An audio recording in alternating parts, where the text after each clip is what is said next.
बिस्मिल्लाहिर्रहमानिर्रहीम। नाज़रीन, पाकिस्तान की फ़ौज के सरबराह फील्ड मार्शल सैयद आसिम मुनीर का 2 माह में दूसरा दौरा अमेरिका, जिसके हर तरफ चर्चे हैं। उन्होंने वहाँ पर अस्करी और सिविल क़यादत से मुलाकातें भी की और पाकिस्तानी कम्यूनिटी से खिताब भी किया। और उन्होंने कहा वाज़ेह तौर पर कि जो बैरून मुल्क पाकिस्तानी हैं यही पाकिस्तान का असासा है, और ये ब्रेन ड्रेन नहीं बल्कि ब्रेन गेन है, इसलिए कि वो पाकिस्तान के सफ़ीर बनकर उन ममालिक में पाकिस्तान का मुकदमा लड़ रहे हैं। दूसरी तरफ देखा जाए तो पाकिस्तान को इस वक्त दुनिया भर में पजीराई मिल रही है, लेकिन हिंदुस्तान अब भी किसी ऐसी बातों से बाज नहीं आया जिसके नतीजे में उसे हर रोज़ हजीमत उठाना पड़ती है।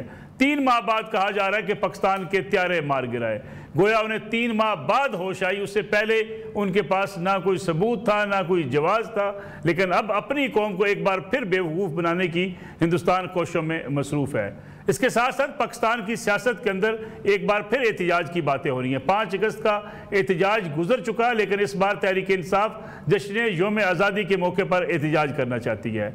क्या ये एहतजाज कोई नया रंग दिखाएगा, तहरीक इंसाफ की मुश्किलात कम होंगी, या महज उस रोज़ जश्न आज़ादी मनाने वालों के सामने खड़े होकर चंद परचम लहरा कर फिर तहरीक इंसाफ के कायदीन कहेंगे कि आज का एहतजाज बड़ा कामयाब हुआ है। सवाल ये भी किया जा रहा है कि इस रोज़ एहतजाज की आखिर ज़रूरत क्या है। किसी और दिन का इंतखाब भी किया जा सकता है, लेकिन तहरीक इंसाफ 5 अगस्त हो या 14 अगस्त, दोनों दिनों पे जिसमें हमें कौमी सतह पे या योम कश्मीर मनाना था या योम जश्न आज़ादी मनाना है, इस पर भी एहतजाज की कॉल दे रही है। इसका भी जायज़ा लेंगे आज के प्रोग्राम के अंदर। मेरे साथ 2 सीनियर साफ़ी तज़कियाकार मौजूद हैं, जनाब अतर काज़मी साहब, और उनके साथ तशरीफ़ रखते हैं जनाब रिजवान और रहमान रज़ी साहब। अतर काज़मी साहब, अगर बात की जाए इस वक्त फील्ड मार्शल सैयद आसिम मुनीर साहब का दौरा अमेरिका बड़ा इंपॉर्टेंट है। उन्होंने अमरीकी कमांड की तब्दीली की तकरीब में भी शिरकत की, नए कमांडर से भी मुलाकात की, और साथ ही उन्होंने मुख्तलिफ सियासी और अस्करी मुलाकातें भी की, पाकिस्तानियों से भी उन्होंने खिताब किया। क्या लग रहा है आपको कि जो इस वक्त हालात दुनिया के हैं, पाकिस्तान को जिस अंदाज से पजीराई मिल रही है, अफवाज पाकिस्तान के सरबराह को जो प्रोटोकॉल दिया जा रहा है अमेरिका के अंदर भी, उससे पाकिस्तान के अंदरूनी हालात भी बेहतर होंगे, मईशत बेहतर होगी? क्योंकि तिजारती मुआहदे और ख़ास तौर पर अगर हम इकानमी की बात करें तो उनकी बड़ी अहमियत है मुल्क की हालात बेहतर करने के लिए। देखिए, उसमें तो देखें ना, सियासी हुकूमत का भी किरदार है। अब फील्ड मार्शल साहब के साथ पहले भी डोनाल्ड ट्रंप साहब की मुलाकात हुई, जो इंडिया का भी आपने जिक्र किया। बुनियादी तौर पे तो जो हमारी अफवाज ने जिस तरीके से इंडिया को शिकस्त दी और जिस तरीके से इंडिया ने जारियत करने की कोशिश की, और इंडिया पूरी दुनिया को, खुसूसन अमेरिका को ये यकीन दिलाता रहा कि चाइना के मुकाबले में वो खित्ते के अंदर खड़ा होगा। और ये जो सारा रवैया तब्दील हुआ है, ये जो चाहे फील्ड मार्शल साहब के दौरे हो या अमेरिका की टोन में तब्दीली हो, ये उस जंग के बाद का नतीजा है। जंग से पहले अगर आप देखें तो जेडी वैंस साहब गए हुए थे, उन्होंने भारत का दौरा भी किया, वहां पे उन्होंने भारत का रवायती लिबास भी पहना हुआ था। और जिस वक्त भारत ने पाकिस्तान के खिलाफ पहलगाम वाला एक झूठा इल्जाम लगाया, उस वक्त भी जेडी वैंस का बयान आया कि भारत को कोई बड़ी कार्रवाई नहीं करनी चाहिए। तो मेरे ख्याल में ये जो आज हमने मुकाम हासिल किया है, ये कोई अमेरिका ने हमें प्लेट में रख के नहीं दिया, ये वो उस फतह का नतीजा है जो पाकिस्तान की अफवाज ने हासिल किया। और आज 3 महीने के बाद वो कह रहे हैं कि जी हमने इनके त्यारे गिराए, मतलब इससे बड़ी कोई और भोंडी बात हो सकती है? अब क्या ये जो सारी चीज हमारे हक में गई है, इसको हम पाकिस्तान की इकोनॉमी को टर्न अराउंड करने के लिए क्या कर सकते हैं? देखें, इसमें अब सियासी हुकूमत का भी किरदार है ना। सारी चीजें आप फौज के ऊपर तो नहीं डाल सकते। फौज आपको जंग भी जीत के दे, फौज दहशतगर्दों के खिलाफ भी लड़े, फौज रोज शहादतें भी दे, और फिर इकोनॉमी भी वो ठीक करें, ऐसा तो नहीं है ना। कुछ अब सियासी हुकूमत को भी अपना प्रोएक्टिव किरदार अदा करना पड़ेगा। अमेरिका की दिलचस्पी तो है, स्पेशली जहां पे भारत की प्रॉक्सीज दहशतगर्दाना कार्रवाइयां कर रही हैं, अगर वहां पे हम अमेरिका की इन्वेस्टमेंट करवा लें मलिक साहब, तो मेरे ख्याल में ये पाकिस्तान के लिए बड़ा एक पॉजिटिव स्टेप होगा। फिर अगर वहां पे कोई दहशत गर्दी होगी तो फिर अमेरिका को भी पता चलेगा कि ये कौन कर रहा है, कैसे कर रहे हैं। तो बिल्कुल इसमें फर्क पड़ सकता है, और लेट्स होप कि ये जो हमारी मिलिट्री फतह है आगे जाके हमारी इकोनॉमिक फतह में भी बदलेगी। अतर साहब, आपने बीबीसी के लिए भी काम किया, आप फॉरेन मीडिया को भी बड़े अच्छे तरीके से जानते हैं। ये बताइएगा कि ये इतने रोज़ बाद, यानी 3 माह के बाद हिंदुस्तान जिस किस्म की बातें कर रहा है, उनका फ़ज़ाइया का चीफ जो बयानात दे रहा है, इससे हिंदुस्तान को क्या इस बात का अंदाज़ा नहीं है कि आलमी सतह पे, आलमी मीडिया के नज़दीक ये किस कदर भोंडी हरकत हो सकती है? क्या इदराक नहीं है? क्या वजह क्या है? हिंदुस्तान को क्या हो गया है? अच्छा, आपने बीबीसी का जिक्र किया। यकीन कीजिए कि मेरे कॉलीग हैं, वो अभी स्काई न्यूज में होते हैं और वो मेरे साथ माजी में एक और बैनुल कौमी इदारे में भी थे। उन्होंने मुझे कॉल की जब ये जंग चल रही थी, तो उन्होंने कहा कि मुझे पता चला है कि इस्लामाबाद तबाह हो गया, भारतीय मीडिया ये रिपोर्ट कर रहा है। तो मैंने कहा भाई, मैं खुद इस वक्त इस्लामाबाद में हूं। तो हुआ ये कि सारी एपिसोड का नतीजा ये निकला है कि भारत की अगर कोई 1-2% क्रेडिबिलिटी उनके मीडिया की थी, वो बिल्कुल खत्म हो चुकी है। और फिर अब इसके ऊपर तो सिर्फ मजाक ही उड़ाया जा सकता है। ये कोई गुलेल से उन्होंने गिराया था कोई चीज और 3 महीने के बाद उनको नजर आई। ये तो सारी चीज इलेक्ट्रॉनिक वॉरफेयर का नतीजा होती है। आपको सारी चीजें, मैप्स, रेडार, हर चीज का इलेक्ट्रॉनिक फुटप्रिंट होता है। आप 2 मिनट में दिखा देते हैं। आपको याद होगा फौरन हमारे डीजीआई ISPR साहब ने एक प्रेस कॉन्फ्रेंस की थी, जिसमें ना सिर्फ ये सारी चीजें दिखाई गई थी, बल्कि इन लोगों की ऑडियोज भी सुनाई थी और बहुत कुछ सुनाया था। ये एक भी उसका कोई जवाब आज तक नहीं दे सके।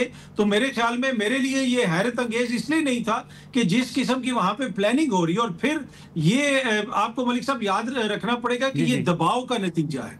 जो पाकिस्तान ने उनको शिकस्त दी है, मोदी साहब दबाव में हैं, उनकी अफवाज दबाव में, आगे बिहार का इलेक्शन आ रहा है, अपने लोगों को खुश करने के लिए ये बयानिया बनाने के लिए एक प्रेस कॉन्फ्रेंस है, इसके अलावा और ये कुछ नहीं थी। बिल्कुल ठीक है। रजी साहब, फील्ड मार्शल सैयद आसिम मुनीर का 2 माह में दूसरा दौरा, पहले दौरे को भी बड़ी अहमियत दी गई, इस बार भी कहा जा रहा है कि सिविल और अस्करी मुलाकातें बड़ी इंपॉर्टेंट हैं, पाकिस्तानियों से उनकी मुलाकातें हो रही हैं, इसको आप किस नज़र से देखते हैं? दूसरा वही जो मैंने अतर साहब से पूछा कि क्या हिंदुस्तान को इस बात का अंदाज़ा नहीं है कि 3 माह बाद अगर वो हमारे त्यारे एक बयान के जरिए गिराएगा तो जो उसको इस वक्त हजीमत का सामना पूरी दुनिया में करना पड़ रहा है, उसमें मजीद इजाफा होगा? देखिए, अगरचे कादमी साहब ने इसमें सब कुछ कह दिया है, लेकिन इसमें मैं एक बात में इजाफा करना चाहूंगा कि हमारे औरंगजेब साहब ने जिस प्रेस कॉन्फ्रेंस का इन्होंने तस्करा किया है, उसमें एक एक चीज दिखाई और सुनाई थी। और वो जो डिजिटल सिग्नेचर कहाँ पे गायब हुए उनके किस तैयारे के, वो तक डिटेल उन्होंने बता दी। और उसके बाद हमने फिर यहाँ तक नहीं हम रहे।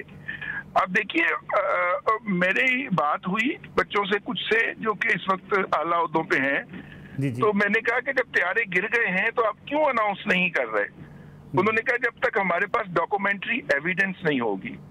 नसरुल्लाह मलिक साहब, हमारे पास उन तैयारों के गिरने और जगह की वीडियो और लोकेशन तक जब तक नहीं आई, हमारे तर्जुमान ने, औरंगजेब साहब ने ये क्लेम नहीं किया। हमने तैयारे फिजा में हिट किए, हमारे पास उसका डिजिटल सबूत मौजूद है। वो जहाँ पे गिरे वहां के लोग चीखों पुकार कर रहे हैं और बता रहे हैं कि यहाँ पे तैयारा गिरा है। हमारे पास वो वीडियोस मौजूद है और हमारे पास ये तक मौजूद है कि वो जो इजेक्ट हुए उसमें से पायलट, वो किन हॉस्पिटल्स में जाके ट्रीट हुए, किन क्लिनिक्स में जाके उनकी मरहम पट्टी की गई, ये सब मौजूद है। तो इसलिए भारत जो है वो ऐसा क्लेम करे, इवन जो उनके हामी समझे जाते हैं, अमेरिका की एक बहुत बड़ी खातून है, वो एविएशन की माहिर है, उन्होंने उनकी हामी है और उन्होंने ये कहा है कि ये रबिश है, ये कैसा क्लेम कर दिया उन्होंने। और बिल्कुल बजा के वो अपनी डोमेस्टिक पॉलिटिक्स को बचाने के लिए उन्होंने ये वाला एक ढकोसला घड़ा है। अब आ जाइए आर्मी चीफ के दौरे के हवाले से।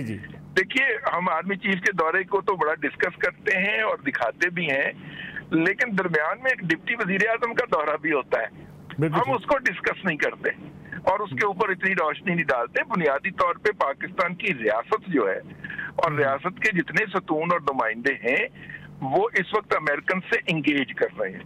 और ये वही अमेरिका है कि जिसने अपने अफगानिस्तान से इनखला के बाद हमें अबैंडन कर दिया था और हमारा कोई भी अपना जैसे कौमी सतह का राब्ता अदारा जाती तौर पे भी बहुत महदूद कर दिया गया था।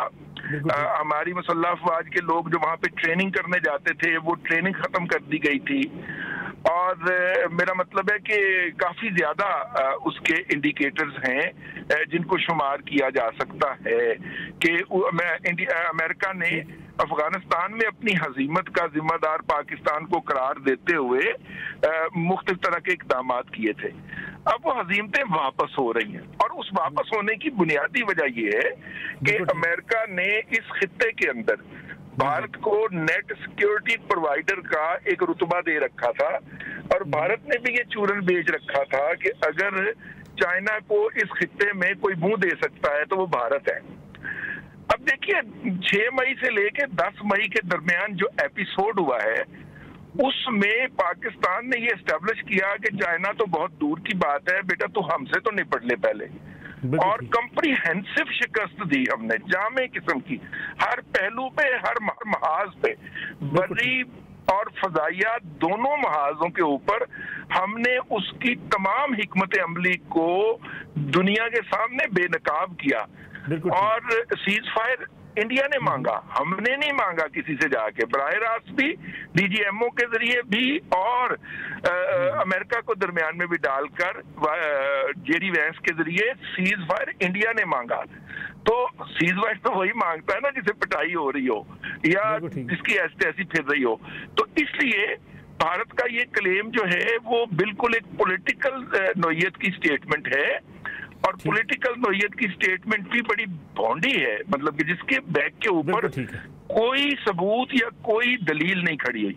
ठीक है रजी साहब, हमें एक कमर्शियल ब्रेक लेनी है। कमर्शियल ब्रेक से जब वापस आएंगे तो बात करेंगे मुल्क की सियासत की भी। 14 अगस्त को पाकिस्तान तहरीक इंसाफ ने एहतजाज करना है, पूरी कौम ने आज़ादी का जश्न मनाना है, इस पर बात करेंगे एक ब्रेक के बाद। और हम एक बार फिर खुशामदीद। काज़मी साहब ये बताइएगा कि पाकिस्तान तहरीक इंसाफ की आज तक तो एहतजाज की जो सियासत है वो नाकाम रही है, एहतजाज के ज़रिए पाकिस्तान तहरीक इंसाफ कुछ हासिल नहीं कर पाई। अब 14 अगस्त के एहतजाज से क्या हासिल कर पाएगी? दूसरी तरफ पार्लिमानी सतह पे PTI खासी कमज़ोर हो गई है, इसलिए कि फैसले उनके खिलाफ आ गए, डिस्क्वालिफिकेशन भी हो गई। अब PTI का आइंदा का लाएमल होगा क्या?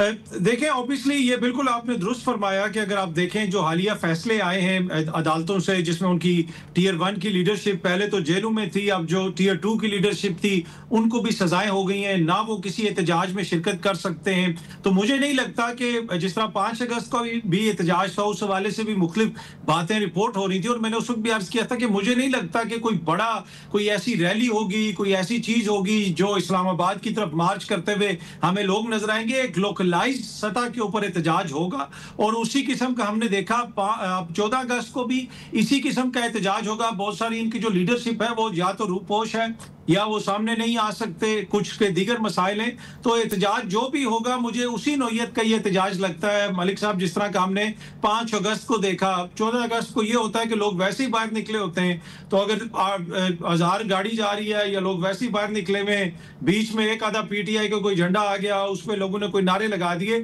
इसी किस्म का एहतजाज होगा। बाकी अगर कोई ये समझ रहा है कि 14 अगस्त को अवामी रैला इस्लामाबाद की तरफ मार्च करता हुआ आ जाएगा, टू बी ऑनेस्ट मुझे तो वो नजर नहीं आ रहा। लेकिन अतर साहब अगर इस किस्म का एहतजाज जिस किस्म का तहरीक इंसाफ करती चली आ रही है, 14 अगस्त के रोज़ भी उनके ऊपर तनकीद है कि इस रोज़ एहतजाज नहीं होना चाहिए, फिर अगर 4 झंडे लेके अगर लोग सामने आ भी जाएं, गाड़ियां रुक जाएंगी, उससे PTI को सियासी हिकमत अमली के तौर पर नुकसान नहीं पहुंचेगा?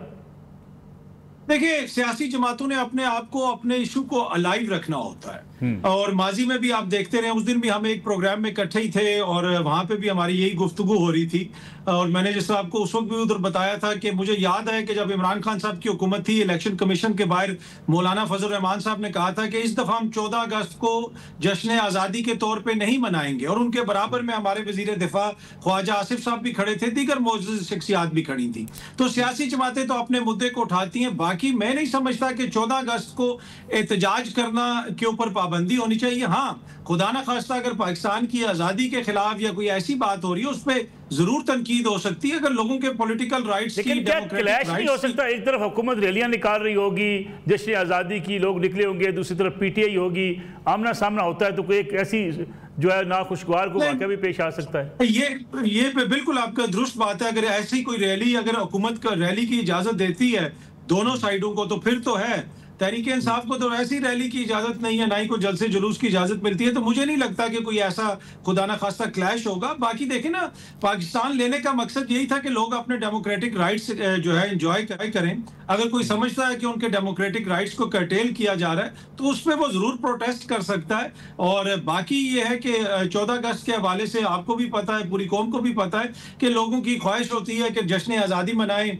ज्यादातर लोग प्रेफर करते हैं कि जी एहतजाज आप किसी और दिन कर लें, लेकिन अगर कोई सियासी जमात करती है ये, तो उसको आईने पाकिस्तान के मुताबिक रोका तो नहीं जा सकता। रजी साहब, आईने पाकिस्तान के रूह से हर शख्स को किसी भी दिन एहतिजाज करने का हासिल है। पीटीआई कहती है 14 अगस्त योम आज़ादी आप मनाएं, हम अपना एहतिजाज करेंगे, और एहतिजाज इसलिए करेंगे कि हमारी आज़ादी जो है वो सल्ब की गई है। सही। देखिए, बात ये है कि 5 अगस्त के एहतजाज ने पाकिस्तान के पॉलिटिकल सिनेरियो के ऊपर बहुत सारी चीज़ें बेनकाब कर दी। अच्छा, पहली बात तो ये आप जहन में रखिए कि वो जो एक भरम था कि हम एक कॉल देंगे और उसके ऊपर हज़ारों लोग जो हैं वो घरों से निकल आएंगे और निज़ाम को जामद कर देंगे, वो 5 अगस्त को नहीं हो सका। वन रीज़न और द अदर। आप कह लें कि स्टेट क्राफ्ट पूरी तरह, कहते 24 नवंबर को निकलने थे, आपने हमें पेंटी लगा कर वापस भेज दिया। देखिए ना, यानी कि आप रियासत के खर्चे के ऊपर एहतजाज करना चाह रहे हैं ना, मैं उस तरफ आ रहा हूँ। अब आप आ जाइए, दूसरा क्या बयानिया जो था वो उस दिन जो है वो हवा में उड़ा। पीटीआई का हर शख्स दूसरे के ऊपर इल्ज़ाम लगा रहा था और पीटीआई का हर शख्स दूसरे को गद्दार, दूसरी पार्टियों का टाउट, एस्टेब्लिशमेंट का एजेंट डिक्लेयर करता हुआ पाया जा रहा था। उनकी क़यादत के बयानात, ट्वीट्स और स्टेटमेंट रिकॉर्ड के ऊपर हैं जो उन्होंने मुख्तलिफ मीडिया पर्सन्स को दी। ये आप इसे पाकिस्तान की मौजूदा जो सेटअप है उसकी चालाकी कहें, होशियारी कहें, जो कर दे, उन्होंने ये जो 2 चीज़ें जो हैं वो कर दी।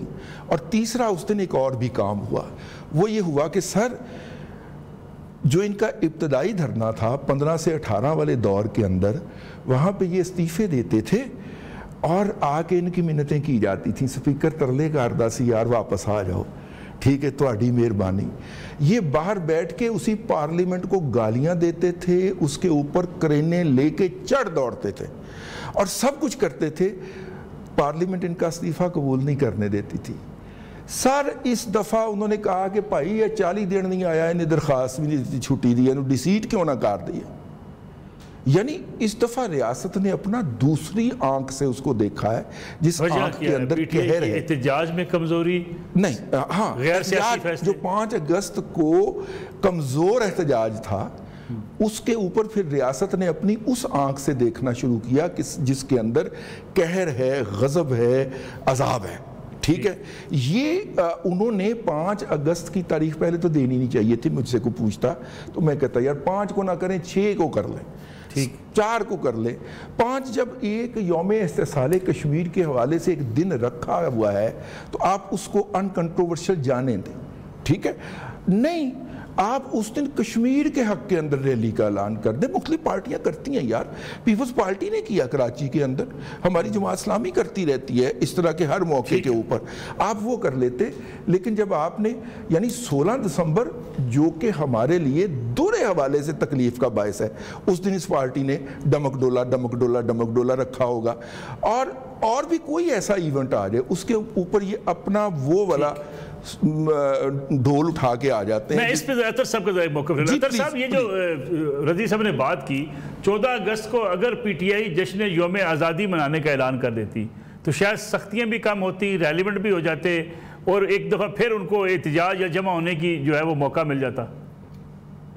देखिए, मेरे ख्याल में तो फिर भी उनको इजाजत तो नहीं मिलनी थी, लेकिन 14 अगस्त को तो तमाम सियासी जमातों को मिलकर मनाना चाहिए। बिल्कुल, इसमें तो देखें वजह बात की है, 14 अगस्त को किसी एक सियासी जमात का तो नहीं है, ये तो हम सब का जश्न आज़ादी है, सबको मिलकर मनाना चाहिए। लेकिन इशू ये है कि आप पीछे तसलसल देख लें, जिस तरह मैंने पहले भी कहा कि एक तो 14 अगस्त का क्यों हम मनाते हैं, इसलिए मनाते हैं कि बरे सगीर की जो एक अक़लियत थी मुसलमान, उनके डेमोक्रेटिक और उनके जो आइनी हकूक थे वो प्रोटेक्टेड नहीं थे उस मेजॉरिटी के सामने, और जिस मेजॉरिटी को भी हम देख रहे हैं भारत के अंदर जो कुछ वो कर रही है। तो पाकिस्तान का बनाने का मकसद ही ये था कि यहाँ पे लोगों के पॉलिटिकल, डेमोक्रेटिक, आइनी राइट्स की प्रोटेक्शन होगी। अगर उन राइट्स के हवाले से कोई बात करता है उस दिन, तो मेरी नजर में तो उसमें कोई का बात नहीं है, चाहे वो पीपल्स पार्टी करे या जिस तरह माजी में रजी साहब बात कर रहे हैं कि जो मुख्तलिफ जो सियासी फैसले किए गए, गलत फैसले, उसका नतीजा ये है कि अब हुकूमत जो है उसके लिए जो है इतना कोई दबाव हैसियत नहीं रखता पीटीआई का, इसलिए डिस्क्वालिफिकेशन भी हो रही है, फैसले भी उनके खिलाफ आ रहे हैं। दूसरा, ये जो पाकिस्तान तहरीक इंसाफ के एक दूसरे के ऊपर इल्ज़ाम हैं, लीडरशिप एक दूसरे से लड़ रही है, ये भी रुकावट है तहरीक इंसाफ के किसी मौसर एहतजाज के लिए। देखिए, सियासत में मलिक साहब ताकत सिर्फ परसेप्शन होती है। जो रियासत की भी ताकत होती है ना, इट्स मोर अबाउट परसेप्शन। जिस दिन रियासत को डंडा उठाना पड़ जाए ना, उस दिन समझे कि आपने ईंधन इस्तेमाल करना शुरू कर दिया। कुछ भी आप इस्तेमाल करें, चाहे वो आपका पॉलिटिकल कैपिटल हो या रियासत की ताकत, वो एज ए ईंधन इस्तेमाल होता है। कम करना, इस्तेमाल करने से वो कम होता है, ज्यादा नहीं होता। दूसरी बात यह है कि तहरीके इंसाफ के बहुत सारे फैसले बिल्कुल दुरुस्त फरमाया कि उसके ऊपर तनकीद हो सकती है, वो दुरुस्त नहीं है। लेकिन तहरीके इंसाफ की परसेप्शन अभी क्या है? परसेप्शन अभी भी यह है कि पाकिस्तान की सियासत उनके इर्द गिर्द घूम रही है, और अभी भी उनका आज भी फ्री एंड फेयर इलेक्शन हो तो उनके बड़ी तादाद में वोट पड़ेगा। मैं एक छोटी सी आपको मिसाल दे देता हूँ। कल ही फरमा रहे थे सरफराज बुगटी साहब कि सोशल मीडिया फितना है, उसको खत्म करना चाहिए। कुछ दिन पहले बिलावल साहब इंटरव्यू देके कह रहे थे सोशल मीडिया हमारी ताकत है, लेकिन ये चीज बहस में ही नहीं आई कि बिलावल साहब क्या कह रहे हैं और उनका वज़ीर आला पीपल्स पार्टी का क्या कह रहा है। आज बलोचिस्तान में चाहे मोबाइल सर्विस हो, चाहे ज़ायरीन का रास्ता हो, वो बंद है। बलोचिस्तान में कोई ट्रेवल करके ईरान नहीं जा सकता बाय रोड, लेकिन पीपल्स पार्टी बिलावल साहब, जरदारी साहब पे कोई तनकीद ही नहीं कर रहा। एक रोड बंद हो जाएगी खैबर पख्तूनख्वा में, पीटीआई के ऊपर सारी तनकीद भी शुरू हो जाएगी। रीजन क्या है उसकी? ये वजह नहीं है कि लोग खुदा ना खास्ता कोई बुग़्ज़ रखते हैं, इसलिए होती है कि वो रेलेवेंट है, जमात रेलेवेंट है, उनका वोट बैंक रेलेवेंट है, उनका लीडर रेलेवेंट है। ठीक है, पूरा में एक ब्रेक का वक्त हुआ है, वापस आते हैं इसके बशर ब्रेक के बाद।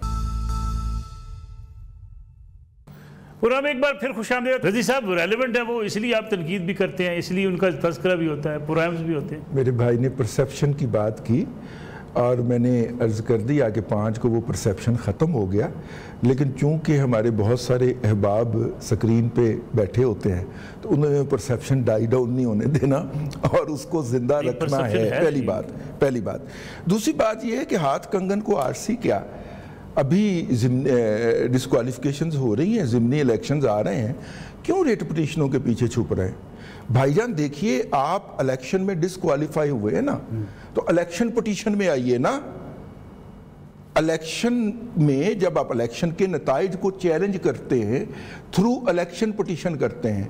आप रेट पटिशन में आर्टिकल 199 के तहत मेरे बुनियादी हकूक मुतासर हो गए। अरे भाई, फ्री एंड फेयर इलेक्शन करवा भाई, पहले आप प्रॉपर फोरम पे तो आइए ना। फ्री एंड फेयर इलेक्शन हम मतलब ये इलेक्शन तो उस इलेक्शन कमीशन ने करवाया जिसे पीटीआई ने खुद अपॉइंट किया, अपोजिशन ने उस पर साध किया, सिर्फ उन्होंने खुद उसकी तकर्री फरमाई। अब पता नहीं कोई आसमान से फरिश्ते जो उतारे जाए हैं वो भी सच बोले तो मारे जाएं।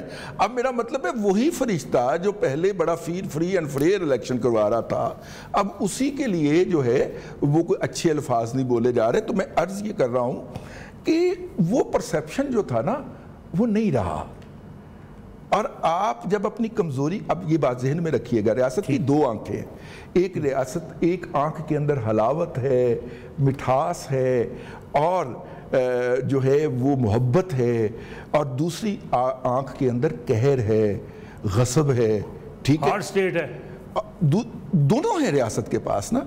पीटीआई को ये जो अपना नो कॉन्फिडेंस से पहले रियासत की उस आंख से देखा जाता था। ठीक है, उनको तो जलसा करने के लिए लोग भी फराहम किए जाते थे जिनकी जलसागाह में हाजिरियां लगती थी। मैं आया वापस आपकी तरफ जी। अतर काज़मी साहब, फाइनल आपसे मैं जानना चाहूंगा, पीटीआई के लिए कुछ अच्छे दिन हैं इस एहतजाज के बाद? देखिए, ये सियासी अमल होता है मलिक साहब, इसमें टाइम लगता है हर चीज में। हमने देखा कि मुख्तलिफ जमातें इस सर्कल से गुजर चुकी हैं, चाहे नून लीग हो, चाहे पीपल्स पार्टी हो। यही मियाँ साहब थे, उनकी तस्वीर आप मीडिया पे नहीं दिखा सकते थे, उनका इंटरव्यू नहीं चल सकता था। जरदारी साहब का इंटरव्यू हुआ, वो रोक लिया गया। वही मियाँ साहब बाहर बैठ के जनरल बाजवा से जवाब मांगते थे, बहुत सारी बातें होती थी। फिर हालात बदले और ख्यालात भी बदल गए और जज्बात भी बदल गए। तो यहाँ पे कुछ भी हतमी नहीं है, चाहे वो मलिक रियाज हो, चाहे वो मियाँ साहब हो, चाहे वो जरदारी साहब हो या इमरान खान साहब हो। हमारी हिस्ट्री ये बताती है कि यहाँ पे एक सर्कल चल रहा है, उस सर्कल में से बहुत सारे लोग गुजरते हैं। तो मुझे नहीं लगता कि कोई भी चीज हतमी है कि ये खत्म हो गया, वो खत्म हो गया। सियासत तो आपकी तभी खत्म होती है जब अवाम के दिलों में आप खत्म हो जाएं। ना आप भुट्टो की सियासत खत्म कर सके, ना आप नवाज शरीफ की सियासत खत्म कर सके, ना ही आप इमरान खान की सियासत खत्म कर सके। रजी साहब, बात बड़ी बुनियादी है, ना भुट्टो साहब की सियासत खत्म हुई, ना मियां नवाज शरीफ की, इमरान खान की कैसे खत्म हुई? देखिए, बुनियादी तौर पे मसला ये है कि बेनज़ीर भुट्टो साहिबा जब अपने वालिद साहब की फांसी के बाद वापस तशरीफ़ लाई, उनके वज़ीर ख़ारजा कौन थे, उनके वज़ीर ख़जाना कौन थे? ठीक है ना, आपको उन कुव्वतों के साथ नेगोशिएट करना पड़ता है और बहुत सारी चीज़ों के ऊपर आपको गिव एंड टेक करना पड़ता है। ठीक है, जब आप कहें कि मैं इस कुव्वत को बर्दाश्त ही नहीं कर सकता, भाई आर्मी का मतलब आर्मी चीफ होता है, ठीक है ना, ये सबक हमने भी बड़ी मारे खा के सीखा है। अच्छा। कि आप आर्मी चीफ के बारे में कोई गलत लफ्ज़ कहेंगे तो फुट सोल्जर से लेके 5 स्टार तक सारे इस बात को माइंड करेंगे। आपने दिन रात सोशल मीडिया के नाम सलामती इदारे को अगर आप ऐसे टारगेट करेंगे, हासिल क्या करेंगे? यही तो मैं अर्ज करने की कोशिश कर रहा हूं। आप उसे दिन रात टारगेट कर रहे हो, ह्यूमिलिएट कर रहे हो, गालम गलोच कर रहे हो, आर्टिफिशियल इंटेलिजेंस से उनकी वीडियोस बना के, मतलब कि उन वीडियो का तस्करा भी नहीं किया जा सकता जिस तरह की वो बनाई होती हैं, उसको फेक अकाउंट से सोशल मीडिया पे अपलोड कर रहे हो और प्रमोट कर रहे हो। नसरुल्लाह मलिक साहब, ये मेरा मतलब है कि ये जो हमें बताया जाता था ना कि जनाब कर्नल से नीचे नीचे सारे जो हैं वो पीटीआई के हामी हैं, वो हार्ड चेंज क्यों हुए हैं? इस गालम गलोच के बाद हुए। अच्छा, हाँ, ये जो गालम गलोच की है और एन ब्लॉक की है, और इमरान अहमद खान नियाजी साहब ने रोज़ाना अपने ट्विटर हैंडल के ज़रिए जो अमेरिका में बैठे हुए कुछ लोग ऑपरेट कर रहे हैं जिनमें भिगोड़ा जात भी शामिल हैं, ठीक है, उनके ज़रिए की है, तो फिर उसके बाद इस निज़ाम के अंदर उनके लिए गुंजाइश ख़त्म होती गई है। और अब मैं आपको बताऊं, गुंजाइश ख़त्म हो चुकी है। खान साहब का कोई मुस्तकबिल नहीं है? खान साहब का मुस्तकबिल है। क्या है? क्या मुस्तकबिल? खान साहब का मुस्तकबिल है और उन्हें अपने इन ख्यालात से काफ़ी हद तक रजू करना पड़ेगा। और हमारे एक दोस्त हैं मुमताज़ भट्टी साहब, मैं नाम लेके उनकी बात कोट कर रहा हूँ, और उन्होंने ये बात बड़े धड़ल्ले के साथ की है, मेरी उनकी शर्त लगी हुई है। उन्होंने कहा कि जी वो रुजू करने का फैसला कर चुके हैं और 15 दिन पहले उन्होंने कहा था 90 दिन के अंदर वो अपने मामला सेटल कर लेंगे। माफ़ी मांग लेंगे? हैं? माफ़ी मांग, कुछ भी करना पड़ा उनको। तो फिर सर वो बॉलर हैं, बॉलर जब ग्रंट करता है ना तो इसका मतलब होता है उसने स्लो बॉल फेंकनी है। आप क्रिकेट के शौकीन हैं तो वो जब ग्रंट करता है तो बॉल के ऊपर से हाथ घुमाता है, वो बॉल स्लो बॉल होती है। अल्लाह करे सेंस प्रिवेल कर जाए, अल्लाह करे, और कर रहेगी, इंशाल्लाह करेगी। मेरे पास इतलात हैं कि सेंस प्रिवेल करने जा रही है, अब बस हो गई है। रिजवान अजीज साहब, अतर काज़मी साहब, अब दोनों मेहमानों को बहुत शुक्रिया। नाज़रीन, ये आज का प्रोग्राम था। अगले जुमे इंशाल्लाह आपसे फिर मुलाकात होगी। इजाज़त दीजिए, अल्लाह हाफिज़।